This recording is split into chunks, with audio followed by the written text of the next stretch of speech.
So I thought while I got ready for my day, I would share just a little bit more about my SIBO journey. This isn't the first time I was diagnosed with SIBO. Back when I lived in LA, I was diagnosed with it then too. I knew that it was small intestinal bacteria overgrowth, but I didn't fully understand like what was happening to my body. And I remember at the time my doctor prescribing me the Xifaxan antibiotics and asking him, okay, so what do I do after the antibiotics to promote the good bacteria, get rid of the bad, and make sure that I don't create an environment for the bad bacteria to grow again? And he was like, just eat a healthy diet.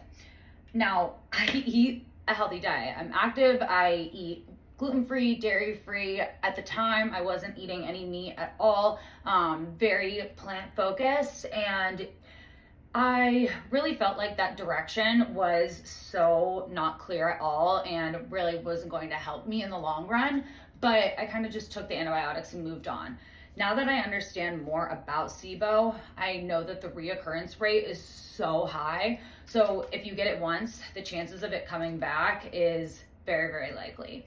So it never really resolved my gut issues. I never did anything about it again. But then when I came back to Arizona, I was just experiencing a lot of pain and discomfort to the point where I needed to definitely see a doctor and try and figure this out. So once again, I did another breath test and it was positive. At the time in LA when I did it, I also did a breath test that was positive. And I went to, my doctor called me and said I needed to meet with the physician assistant at her office. So I went in, and the very first thing that I said was, I have dealt with this before. I went on this medication before. And the doctor clearly just said to eat a healthy diet. Here's what I eat. I mean, I literally made her an entire chart of what I was doing in the morning, all my supplements, all the way through the evening, different things I was eating, just trying to really give her like a clear roadmap as to this is what my day-to-day looks like. And she basically took one look at it and was like, yeah, you do take a lot of supplements. Yeah, you probably should still just stick to, your healthy diet. So I walked out of there just so frustrated. Like, once again, another Western medicine doctor just throwing medication at me and not giving me any direction. So obviously I was in so much pain that I wanted to get rid of the discomfort and the pain, and obviously get rid of the bad bacteria too. So I got the antibiotics, took those, and it didn't even really help.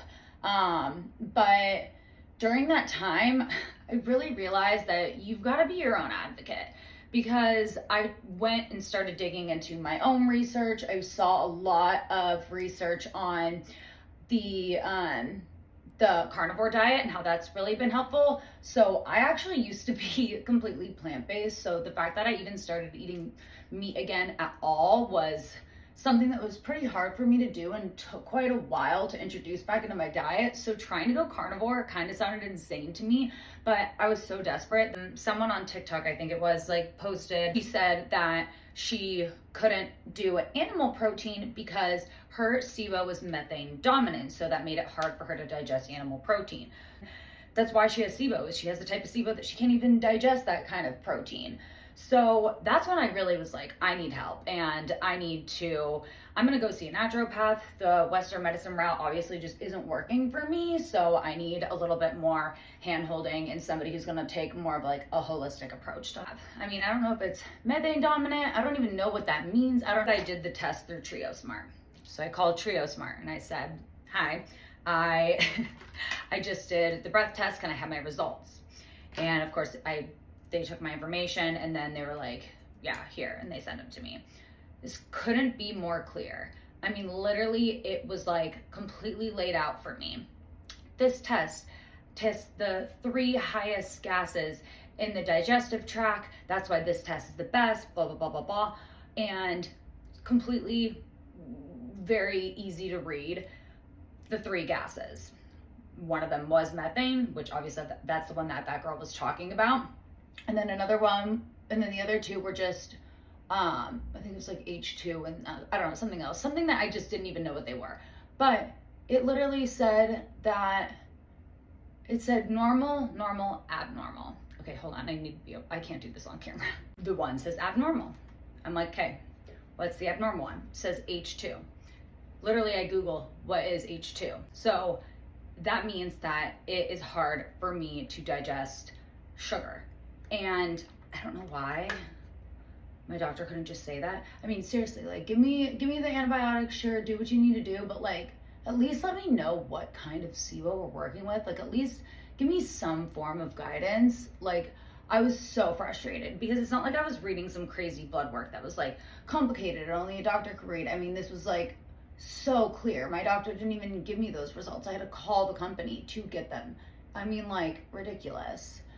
But I think that that's important to touch on just because there's so much information out there, and if you don't know what's happening within your body, then you could be trying things like I was that could actually make things worse. I mean, luckily for me, being on the hydrogen dominant side, I didn't have that problem, but I could have. I mean, I was doing a carnivore diet and that totally could have made things so much worse.